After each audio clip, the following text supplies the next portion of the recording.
જય જવાહર જય આદિવાસી મિત્રો. તો આપણને બહુ ટાઈમથી ઇંતજાર હતો 6 તારીખનો.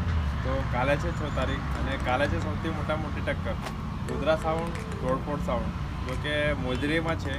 તો સૌએ ફ્રેન્ડને આવા વિનંતી છે, હું જીજેબી સોલ સાઉન્ડ ઓનર સેવ ડામોર, હું પણ જાતે ત્યાં જવાનો છું અને શું છે અને શું નહીં એ બધું તમને બતાવીશ કે કયું ડીજે સારું વાગ્યું છે, કયું ડીજે સારું નહીં વાગ્યું.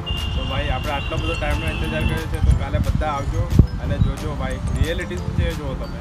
પ્લસ કે કોમ્પિટિશન વસ્તુ એક એવું વસ્તુ છે કે જેમાં આપણને ખબર પડે કઈ બ્રાન્ડ સારી છે કઈ નહીં, પણ આ વસ્તુ ગલત પણ છે એક રીતે. પણ આપણે અહીંયા તો ચાલે જ છે એટલે તમે આવજો તો જોજો કે ભાઈ કેવું છે કેવું નહીં. અને અમુક લોકો એવું હોય છે કે ભાઈ તમે જોવા નથી આવતા પણ પછી અમુક ડીજે વાગ્યું હોય તો તમે એના વિશે ગલત કોમેન્ટો કરો છો. આવું કરવાનું બંધ કરો અને જો કે શું છે 6 તારીખે તો બધા ખાસ કરીને આવજો. જે સાઉન્ડના તરફથી તમને પણ ઇન્વાઇટ છે ભાઈ, અને તોડફોડ સાઉન્ડ પ્લસ ગુજરાત સાઉન્ડ બંને આપણે એક જ ગામના ડીજે છે. તો પણ કોમ્પિટિશન વસ્તુ અલગ છે, ડીજે વસ્તુ અલગ છે. આમ તો ભલે ગમે તે સરે કોમ્પિટિશન રીતે રહેવું પડે. તો ભાઈ હું શેર ડામોર તમને બધાને ઇન્વાઇટ કરું છું અને આવા તમને ખાસ વિનંતી છે